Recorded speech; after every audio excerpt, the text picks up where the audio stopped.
Good morning. Welcome. Got a beautiful day out here. Glad we're all together.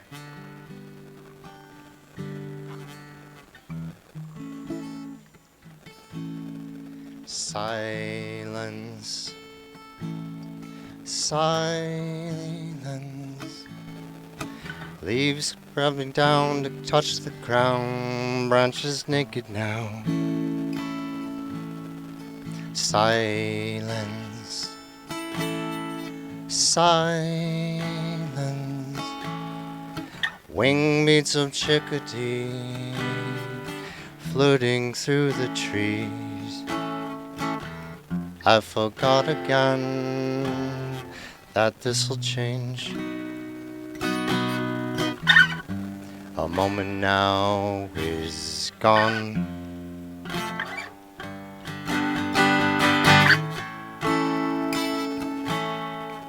Snowflakes, snowflakes, first two dancing down. They call their friends to play. Snowflakes, snowflakes, laying down on blanket, not a sound, not a sound. I forgot again that this'll change. A moment now is gone.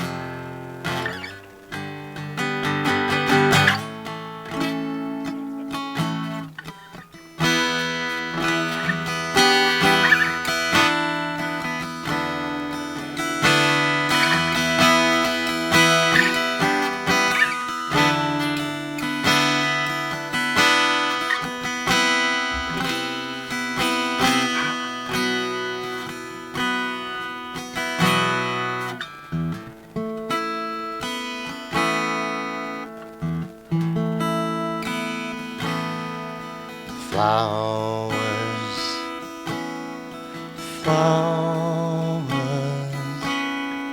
fragile stems of violets sprouting from the mud. Flowers, flowers, tiny leaves, the sun she teases fleetingly. I forgot again that this'll change. A moment now is gone. Weather held too tight.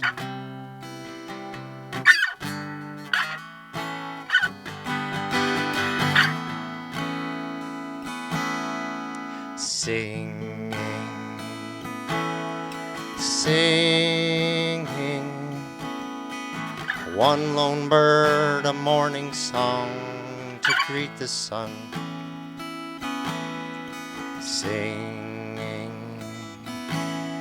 singing, a symphony of insect songs lulled to sleep. I forgot again that this'll change.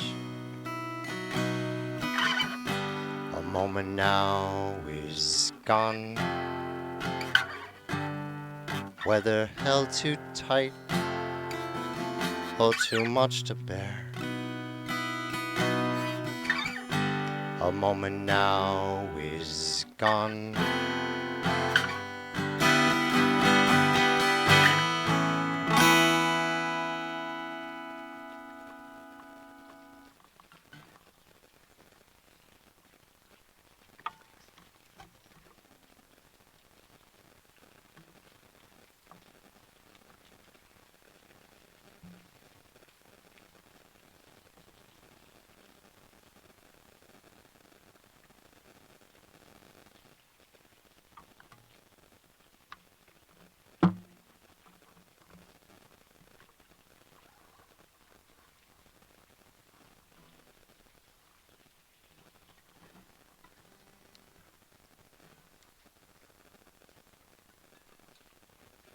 Thank you, Mark. That's beautiful.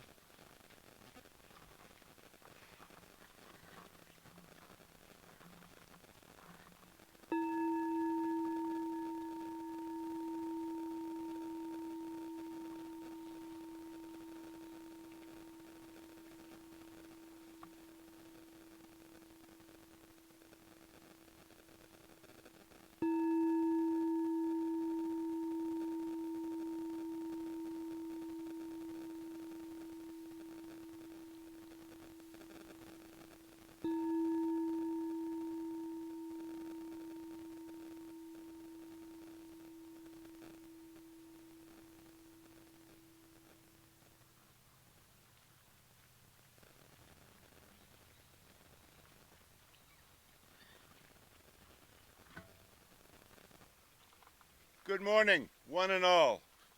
Good morning, Ray. Welcome to the First Religious Society Unitarian Universalist of Newburyport, Massachusetts. I'm Ray Wilson, and I have the privilege of serving as the worship associate this morning.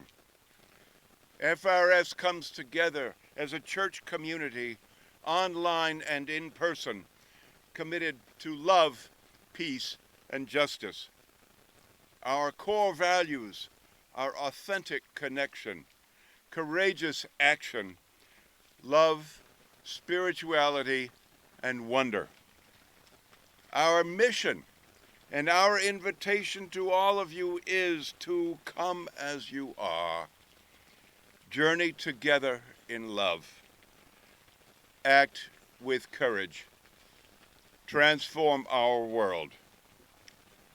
If you are visiting today or joining us for the first time, welcome. We're glad you're here. If you are joining us online, you will find a link in the order of service in your reminder email or just below the live stream window. Every Sunday, it is a blessing that we can gather, so let us give ourselves to it. It's good to be together. Good morning, everyone. Can you hear me in the back? Are you able to, yes? Okay. If that changes at any time, just wave, and I'll know why you're waving. We were having a little bit of some challenges with our microphones this morning, so thank you for your patience and flexibility. Can I just tell you how good it is to be with you and to be together? I got about halfway around before I got called forward to the start of the service. But welcome again, and thank you for being here on this August Sunday morning. Thank you for being here in person and online. This has become our outdoor sacred worship circle that we found and created together during COVID. And here we are again. Not quite through it, and certainly not quite in the middle of it. So, my friends, this is the time we have. If you did not get a stone when you came in, I'll invite you to either do that at some point, or we'll have some more around here. There's going to be a ritual that we do together at the closing of the service. So no concerns, no worries, but everyone will be invited to have at least one. Many of you know I've just returned literally late last evening from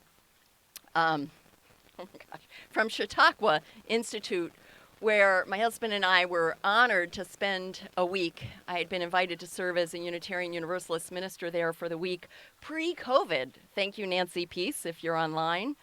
She had made that connection, and it had taken several years to get to the point that it actually transpired.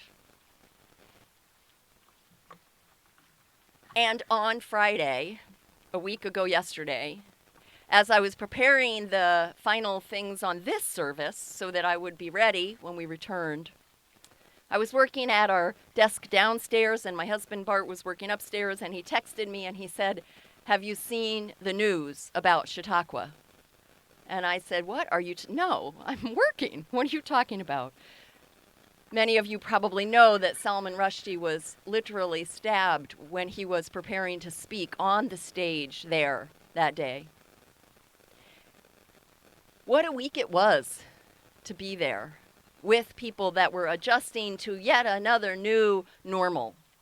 For any of you who've been there or who know about it, it was always a place of privileged sanctuary, right? Unlocked doors, open amphitheaters, doors to hotels and denominational homes just wide open, and speakers coming and having very different views and sharing those views in a place of safety and openness. And the shock that it brought to that community and system to have this happen was beyond words. So it was both my honor and privilege to be there with them and with our Unitarian Universalist sisters and brothers and siblings from around the globe that come there each summer. To that end, I open with our call to worship this morning with words from Salman Rushdie. He said, "I used to say there is a God-sized hole in me. For a long time, I stressed the absence, the hole. Now, I find it is the shape which has become more important. The question I'm always asking myself is, are we masters or victims? Do we make history, or does history make us? Do we shape the world, or are we just shaped by it? The question of do we have agency in our lives, or whether we are just passive victims of events, is, I think, a great question, and one I have always tried to ask." Very fitting words, both to honor his legacy and for the service we will share this morning, as you'll see. You are indeed faithfully and joyfully called to worship. Please join in the chalice lighting words while Ray lights the chalice. The words are on the order of service, the sheet that hopefully you received when you came in together. Please join me. We gather this hour as people of faith with joys and sorrows, gifts and needs. We light this beacon of hope, sign of our quest for truth and meaning, in celebration of the life we share together. Each week, we also light 2 candles of peace, representing 2 places on earth, which we lift up and remember as a sacred encounter with our world. There are untold numbers of places on earth that need peace. These 2 we especially hold close in this service and through the week ahead. So I believe this morning we'll be lighting these candles virtually in our hearts. But after each candle is symbolically lit, I will say, to this we respond, inviting you to join together in the words, peace, sol, shalom. Our first candle this morning is lit for Washington, D.C., where last week President Joe Biden signed the Inflation Reduction Act into law, thereby laying out plans to cut health costs for seniors, the largest ever government investment in responding to our climate crisis, and funding this through the taxation of wealthy corporations. May we be humble enough to celebrate every advancement toward our values. May we be gracious enough to believe that this could be the start of more to come. And may we take time to celebrate this success. To this we respond, peace, sol, shalom. Our second candle this morning is lit for Sheffield, Massachusetts, where 241 years ago today, the Massachusetts Supreme Judicial Court ruled against the enslavement of Mum Bet, thereby granting her freedom. Mum Bet, who then took the name Elizabeth Freeman, was the first African American to be granted freedom in Massachusetts, some 80 years in advance of the Emancipation Proclamation. We honor Elizabeth and her statue, which was unveiled in Sheffield today. Peace, sol, shalom. Please rise in body or in spirit. Let's join our voices in our opening hymn again on your order of service, number 163, For the Earth Forever Turning.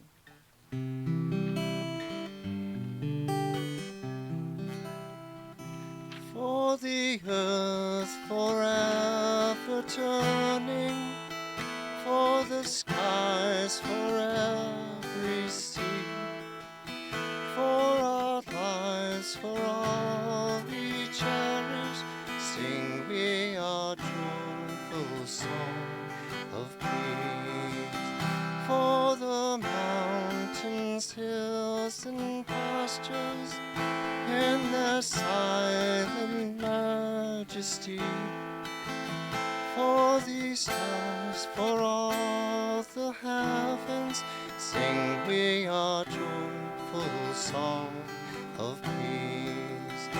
For the sun, for rain and thunder, for the seasons' harmony, for lies, for all creation, sing we our joyful song to thee.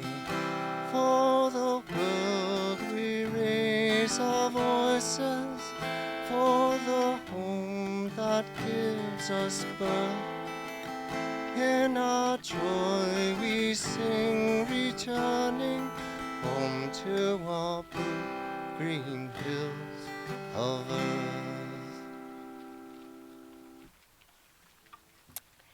Let's remain standing for the affirmation of faith.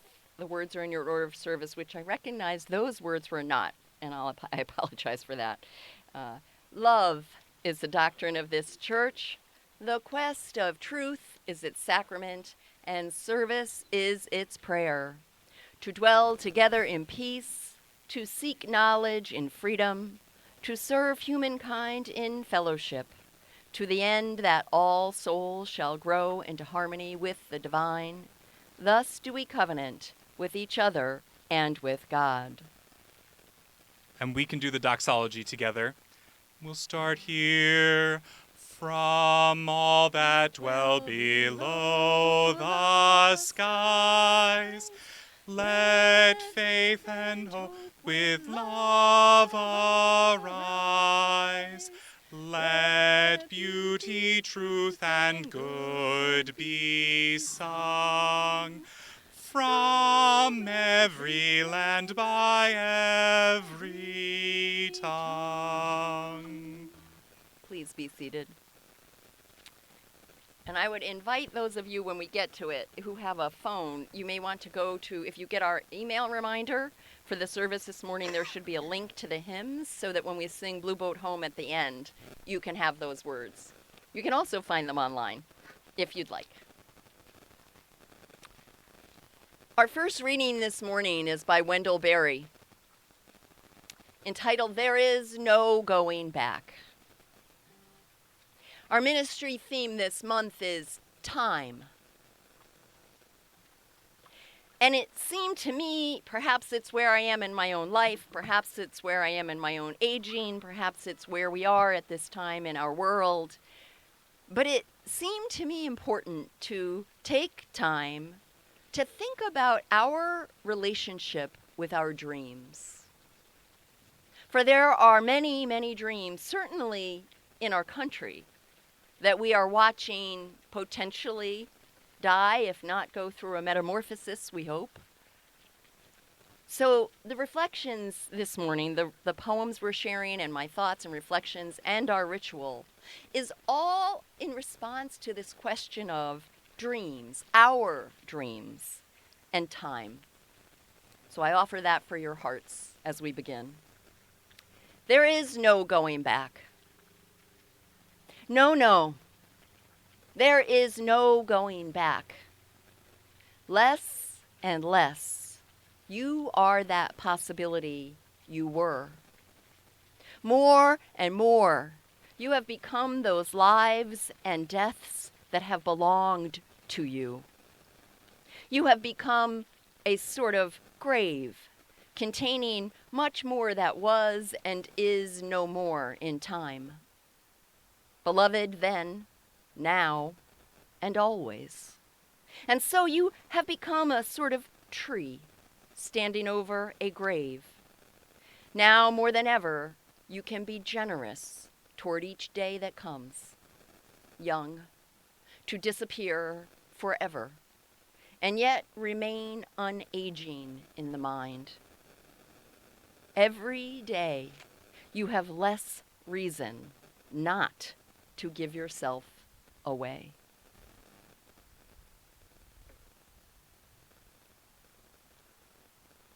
Do you want to say anything? Reverend Rebecca asked me to read the same poem over again, so you get it from two voices.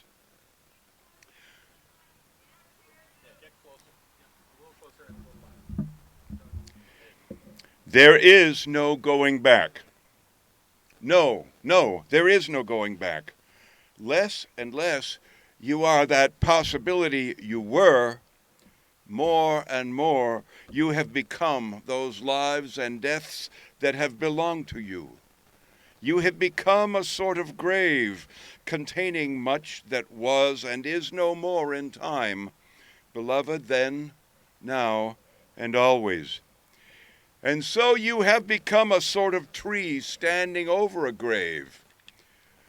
Now, more than ever, you can be generous toward each day that comes young, to disappear forever and yet remain unaging in the mind.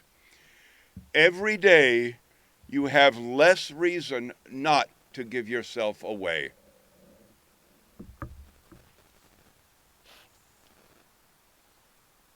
Time. Time seems eternal when we're young.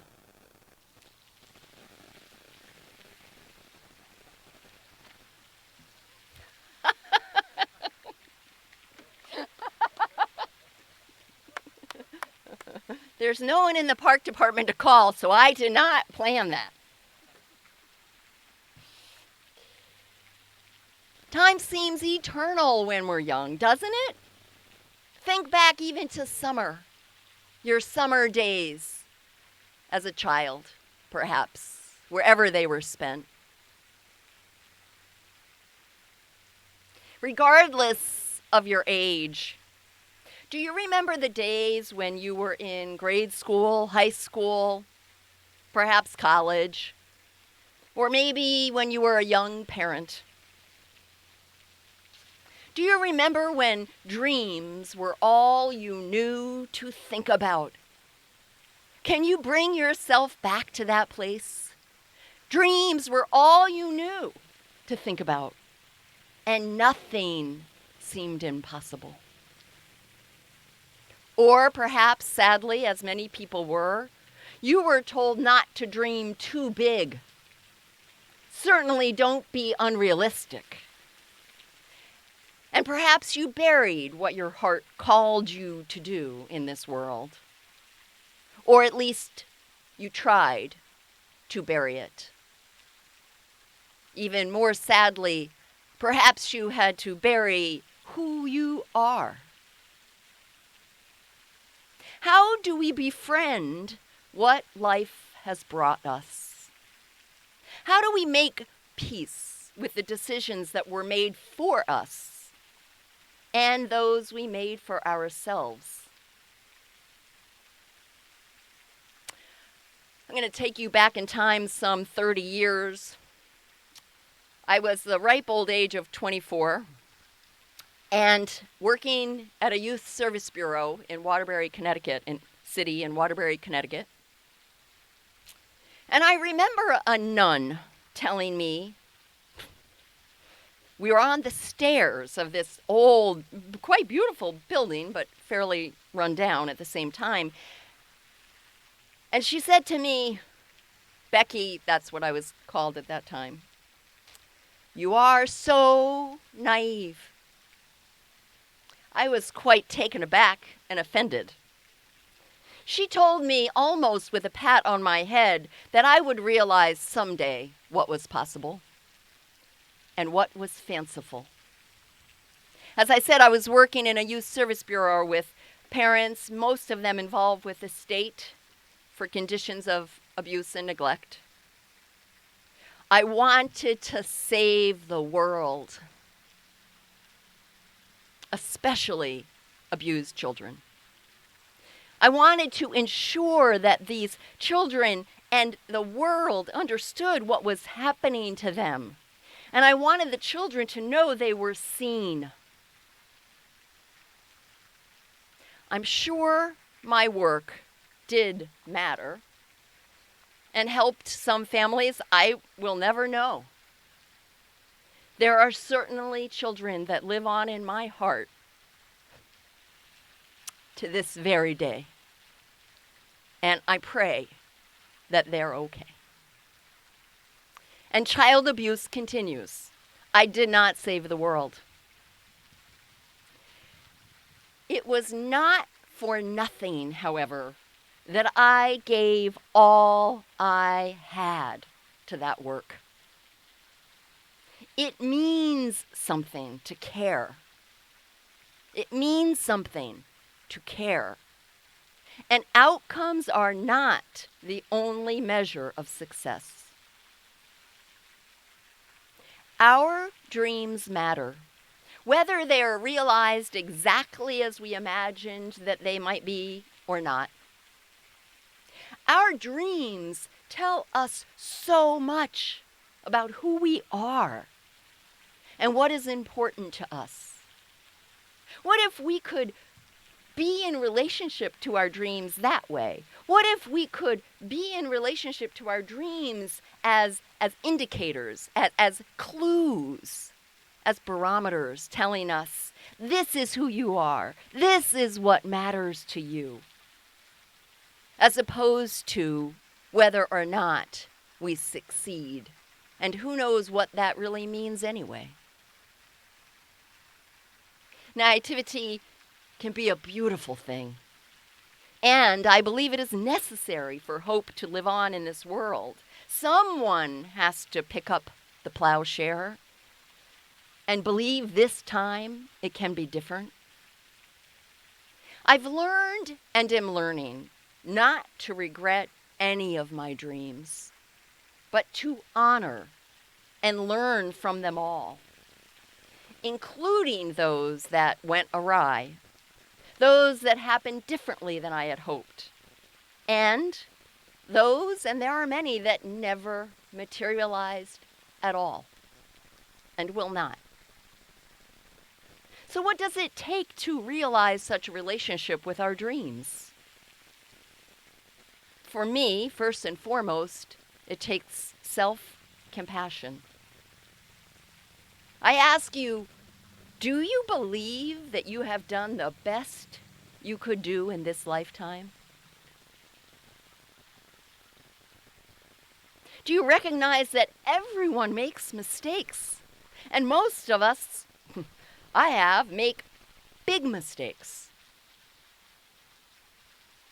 What if our dreams are not to be measured, but treasured?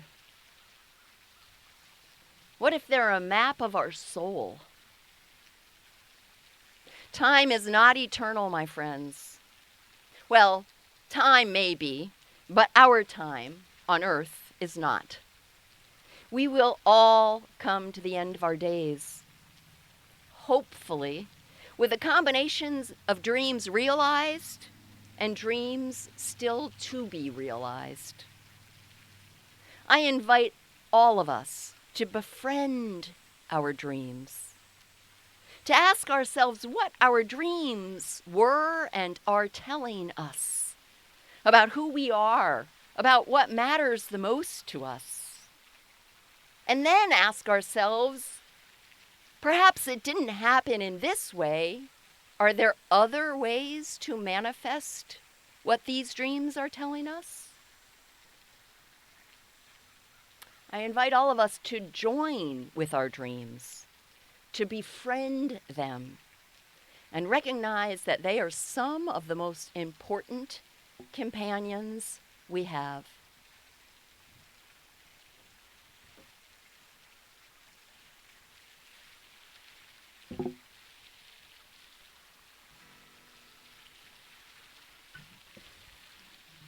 The generosity of our community is an essential ministry that supports the work of our church both in Newburyport and beyond.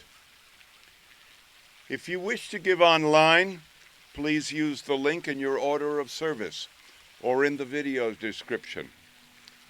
You can also make a contribution via text message. Of course, you can always mail a check to the church as well. The offering will now be gratefully received.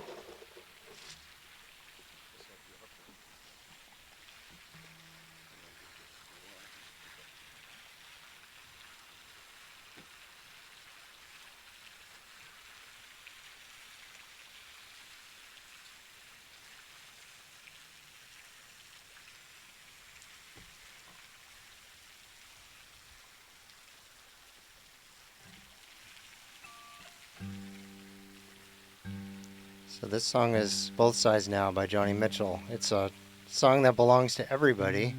So I'm going to sing it, but please join in. I think most of you know the words. This is a sing-along.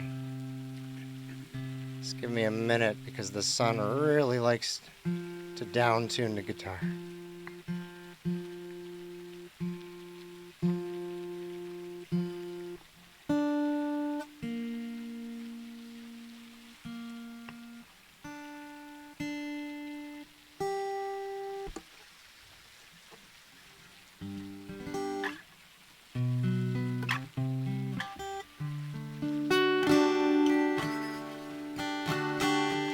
Rows and flows of angel hair and ice cream castles in the air and feathered canyons everywhere. I've looked at clouds that way, but now they only block the sun. They rain and snow on everyone. So many things I could have done, but clouds got in the way. I've looked at clouds from both sides now, from up and down, and still somehow it's clouds' illusions I recall. I really don't know clouds at all.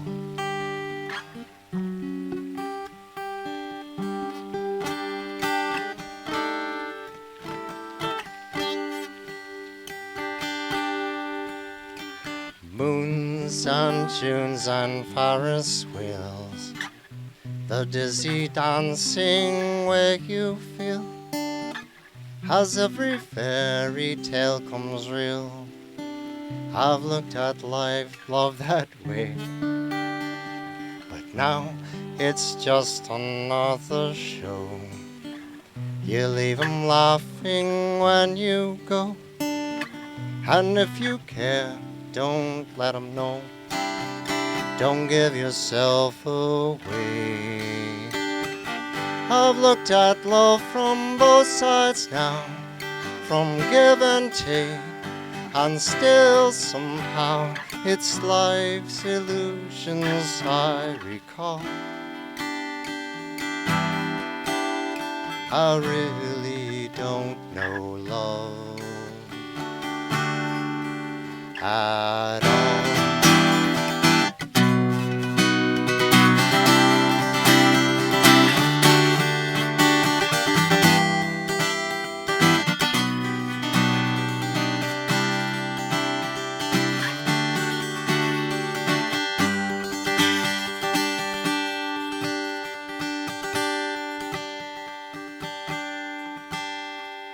Tears and fears and feeling proud to say I love you right out loud, and dreams and schemes and circus crowds.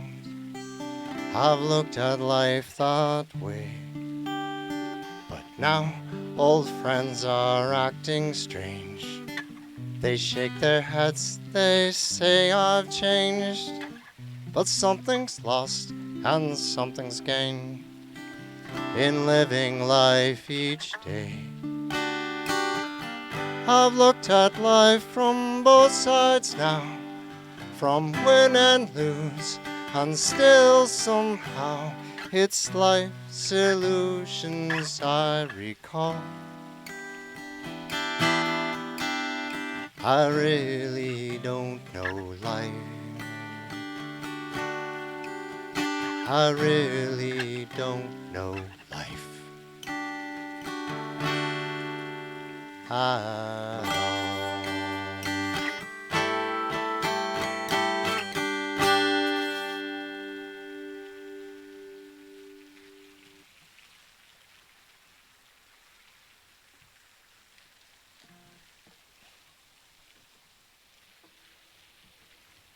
Thank you again, Mark. We are blessed by one another. Each Sunday, we take time to lift up the joys and sorrows of our beloved faith community. Stephen Wolf, our pastoral care associate, will light candles behind me as I read the joys and sorrows that have been shared with me in advance of today's service. If you would like to share a joy or a sorrow to be read in the service, you can always send an email to betweenus@frσuu.org, or you can send one to me directly. This morning we light a candle of joy for John and Jean Lambert's son Trescott, known as Wynne, who recently performed a wedding ceremony for two close friends by the water in Bristol, Rhode Island. He became ordained online so the ceremony would be legal and worked very diligently to create a meaningful service, to write about love, relationships, and marriage. Jean says everything went extremely well. The couple felt their ceremony was most meaningful, and the groom's mother termed it eloquent and profound. We light a candle of joy also wishing Eileen Costello a very happy birthday, and all of those who have celebrated birthdays today or in the recent past. We light a candle of blessed memory for Julie Menon's father, who died peacefully on Saturday, August 13th. Julie shares that he had a long and wonderful life, and yet somehow, as we all can understand, that didn't make it any easier at the end. And we light one final candle, as we do each week, for all the joys and all the sorrows that, although unspoken, are held in just as much love and prayer in this community and in our hearts. I'm going to switch things a tiny bit and offer my prayer after this poem and reflection and before our ritual. So we'll move forward with our next reading and reflection. This poem by Anne Hillman is entitled, "We Look with Uncertainty." We look with uncertainty beyond the old choices for clear-cut answers to a softer, more permeable aliveness, which is every moment at the brink of death. For something new is being born in us, if we but let it. We stand at a new doorway, awaiting that which comes, daring to be human creatures, vulnerable to the beauty of existence, learning to love.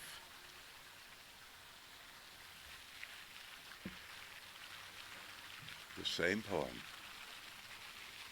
We look with uncertainty beyond the old choices for clear-cut answers to a softer, more permeable aliveness, which is every moment at the brink of death.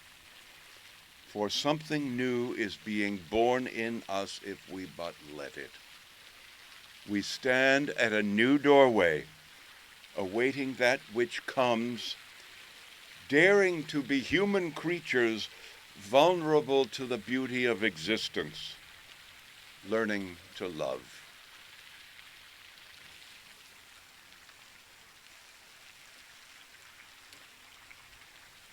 I'm quite excited for the upcoming church year that starts on September 11th. There are going to be some significant changes that I believe we're ready for and need. So I encourage you to stay tuned to hear more about that. It will be our 5th year together where I'm with you, and what a number of years these have been. There is good coming. Befriending the gifts of time. My grandfather, William Henry Bryan, I called him Dom. My grandfather loved trains. My grandfather, and I won't go too far off what I wrote, but just to give you a sense of this man with a big barrel chest who always wanted to be a writer, who grew up in the Midwest, graduated from Washington University in the midst of the Depression, had a family to support, took a job working in accounting, and waited decades to create his second life after retirement when he moved to the Cape with my grandmother, where I then spent all my summers. There he wrote. There he acted, and he sang. I can still see him with Hello, Dolly. And this, again, he had this chest, this barrel chest. He was a Brahmin born in the Midwest. And this man loved trains. His great-grandfather, my great-great-grandfather, operated steamboats up and down the Missouri River.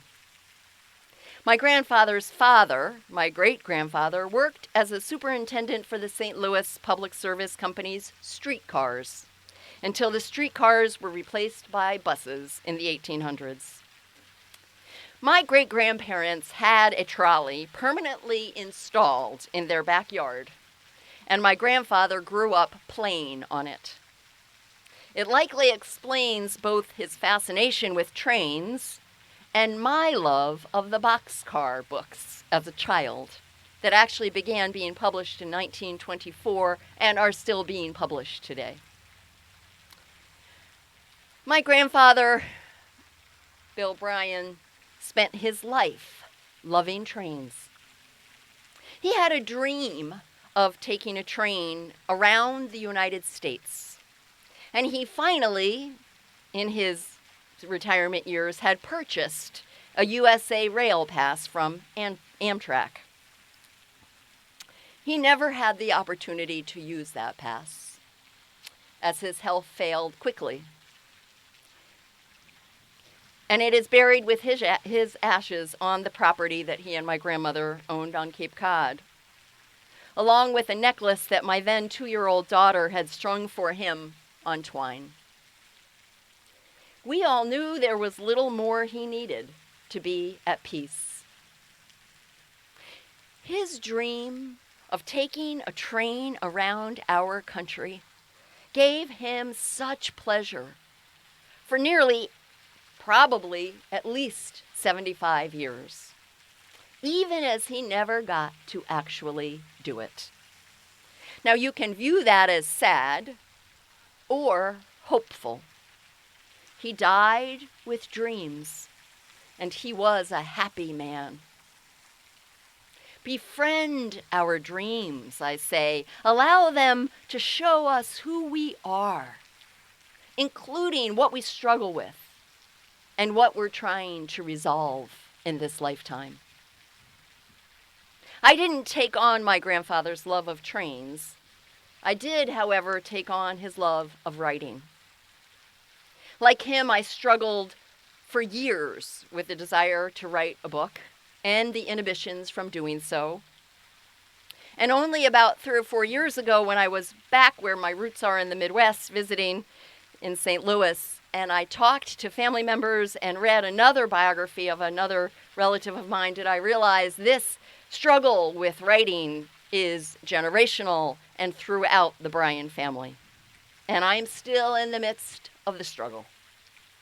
I wish I weren't struggling about whether and when and how to write this book, but I am. It teaches me a lot about myself. I am persistent, if nothing else. I love words and appreciate the healing power of story. I am also incredibly hard on myself and my own worst enemy most of the time. Where your dreams live, your heart lives. Where your dreams are hidden, a part of you is hidden from yourself and the world. And what if that part that's hidden, rather than being what you fear, is actually what someone needs more than anything else? Let us honor our dreams and see their gifts, measure them by their existence, not their results.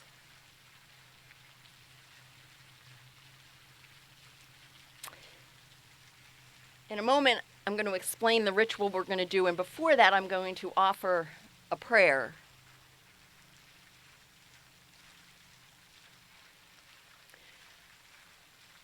And I really invite you to take this time of reflection, this time of ritual, this time of community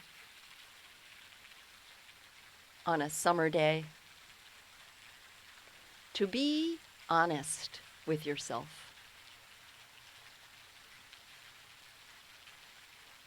Are you treasuring your dreams?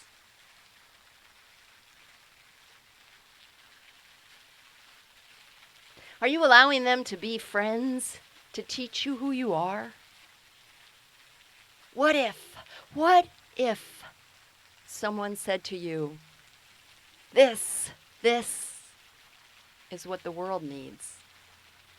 What if someone said to you, this is what your grandchild needs? What if someone says to you, this is what some person you will never meet needs?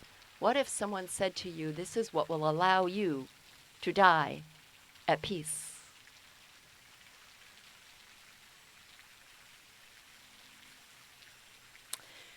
Cairns are stone markers. I'm sure many of you have seen them on pathways while you've hiked or been on the path.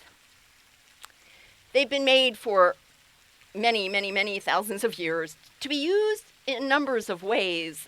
Markers is one of the ways they're used. It's showing a way forward, offering sort of guidance on where the next step might be. They're also used to honor people who have died. Though they are a concern of naturalists in certain places, they also hold a lot of beauty and meaning, always as a representation of what is in our hearts. So in a few moments, I'm going to invite all of us to participate in co-creating an FRS community cairn for our dreams. These may be dreams you are seeking to realize, that you want to put into the love and care of our community. You will not need to speak anything aloud. They may be dreams that have come to fruition that you want to honor, perhaps giving another person courage to do the same. They may be dreams you've struggled with for months, years, even generations. They may be dreams you need to let go of. Dreams that it's time to set down in order to make room for the new. Whatever and however, they all deserve a place in our lives and in our collective community. Won't you join me in a spirit of prayer, meditation, and centering as we prepare to offer a symbol of our dreams to this world.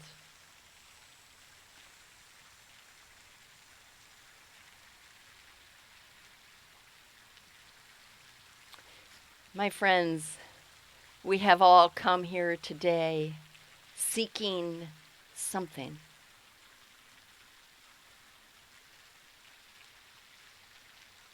What is it you are seeking?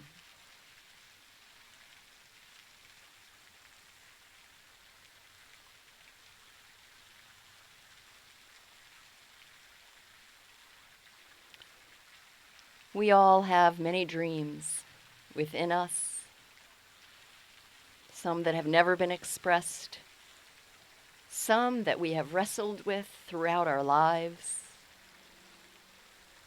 some that we dedicate each and every day to.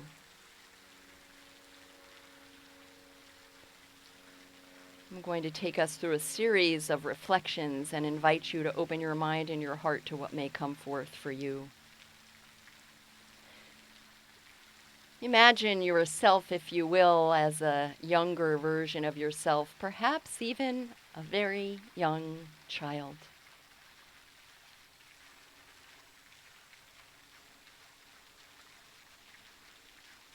Of what did you dream?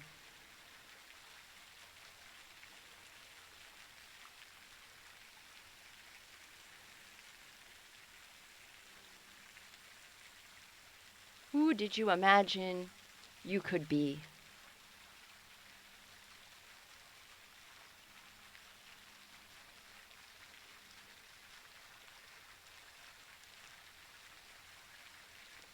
What did you want to accomplish?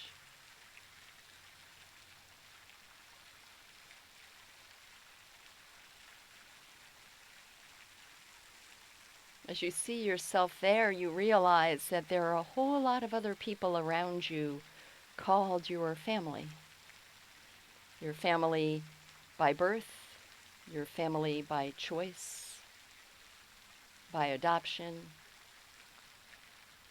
Some family members you know well, others you never met. How are some of the dreams you had connected to them?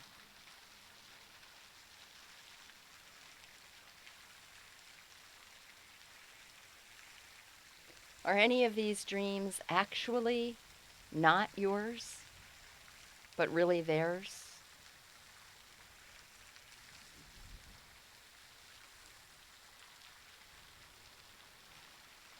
Is there anyone you need to thank for the encouragement they gave you?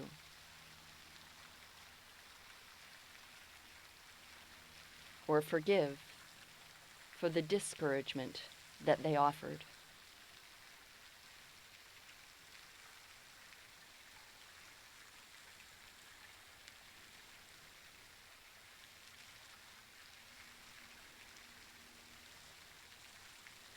Rolling through all the years to this present day, I ask you and ask yourself, what dream sits inside you today?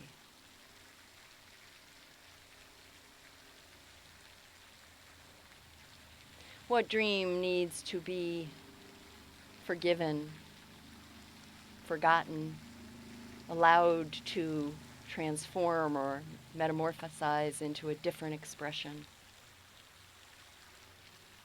We all have something, if not many.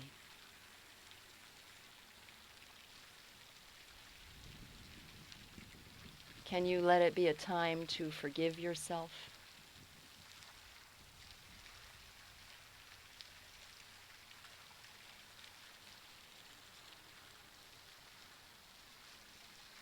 What dream is waiting to be born, waiting for you to say yes to, even the smallest of things, no less than the grandest?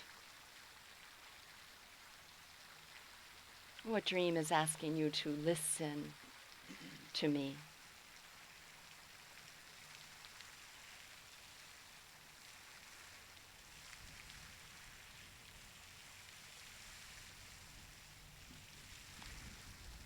And as we move forward, one final time,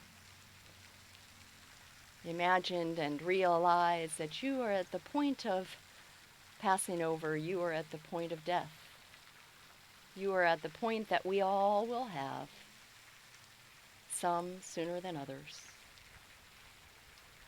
What dream is it that you need to hear from now, so that at that moment you are at peace?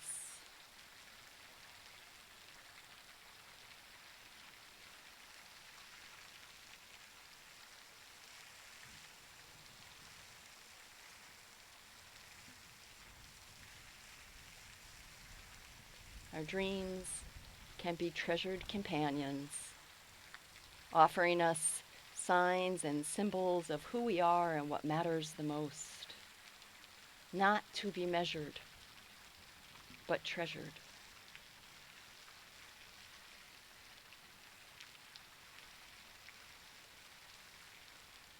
Amen.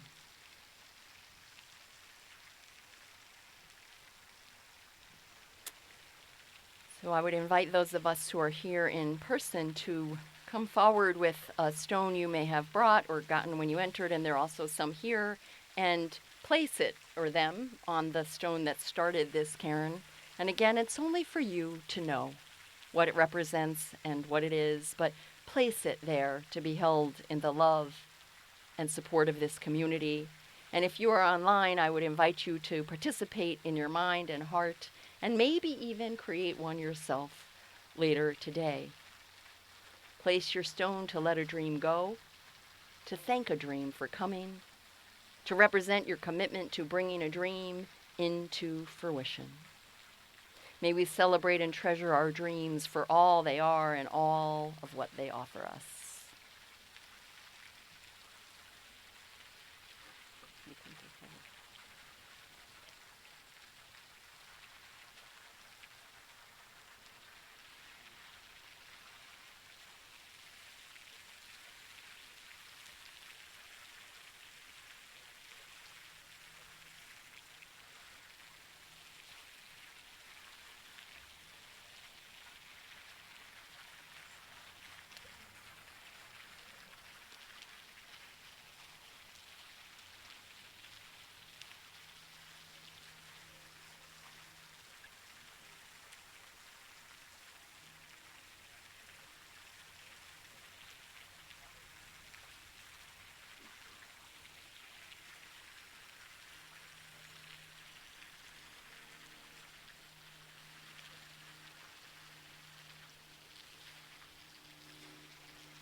beautiful.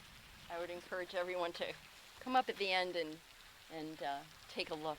It's really beautiful, and I loved watching it form and reform and unform and reform, and that's what happens to our dreams.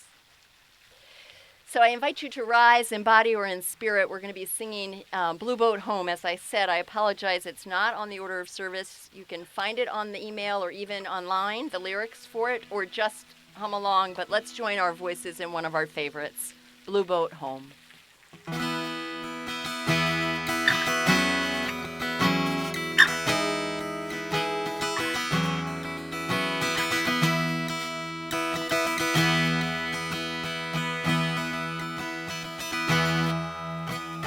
Though below me I feel no motion, standing on these mountains and plains, far away from the rolling ocean, still my heart can say, I've been sailing all my life now, never harbored a port have I known.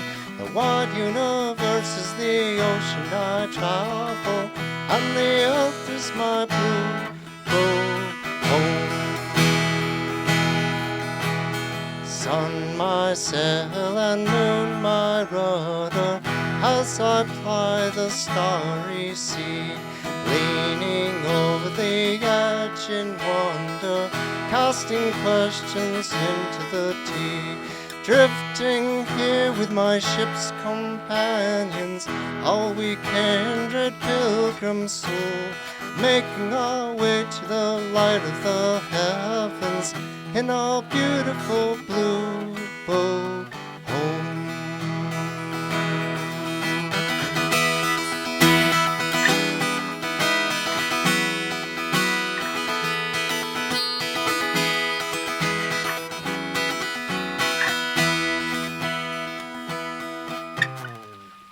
Give thanks to the waves upholding me, all the great winds urging me on. Greet the infinite sea before me, sing the sky my sailor's song. I was born upon the fathoms, never harbor or port have I known. The wide universe is the ocean I travel, and the earth is my blue boat home. The wide universe is the ocean I travel, and the earth is my blue boat home.